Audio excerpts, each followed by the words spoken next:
So here at Detective Buffalo offices, I think we love phones as much as you do, and these TV news videos are quickly turning into me just changing the conversations that I have with people here to sharing them with you. We're talking today about one of the upcoming phones, the Galaxy S8. Maybe you've heard of it. It's by a company called Samsung.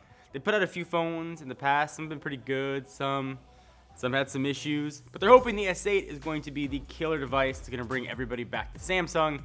And if the rumors are correct, it looks like it will. We did a whole video of 8 things you can expect from the Galaxy S8, but the reason that I want to talk to you is we got pictures of the device turned on, which made me excited. I love phones, and this is one of the flagships, and it looks, at least if the pictures are true, surprisingly badass. So the first thing you'll notice is audio's physical buttons. Samsung is going for on-screen buttons. Presumably you'll be able to move those around too if you like the order. Maybe you like your back button on the left or the right.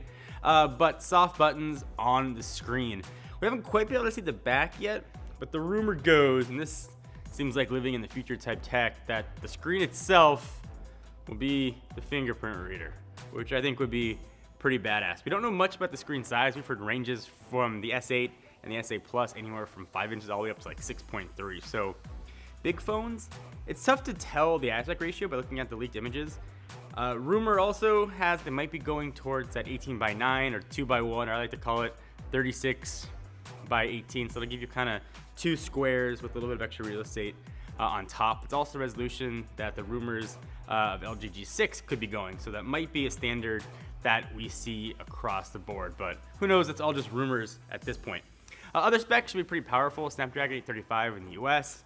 RAM numbers have been all over the board too, 4 to 6 gigs. I think we'll probably see 4 to try and save some costs. This phone's probably gonna be crazy expensive.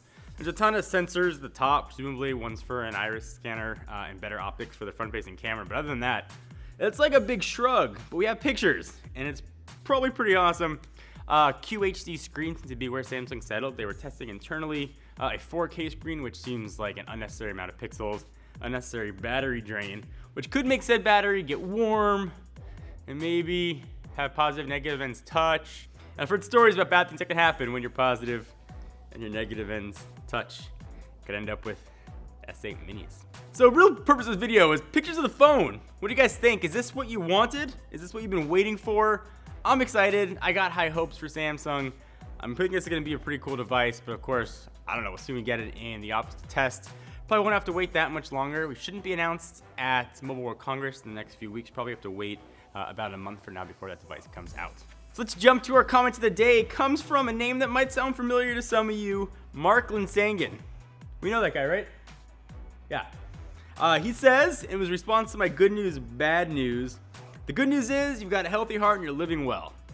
That is true, Mark, and I hope you are living well as well. Best to you. If you want to be featured in an upcoming comment of the day, it should be pretty obvious. Just leave a comment. If you want to check Mark out or anybody else that gets featured in the comments of the day, we'll link to his channel down below. Go send him some love. Thank you guys for watching. Give the video a thumbs up. We appreciate it. I am Jared Ranger from Techno Buffalo. Honestly, I'm probably going to go back to staring at the S8 pictures.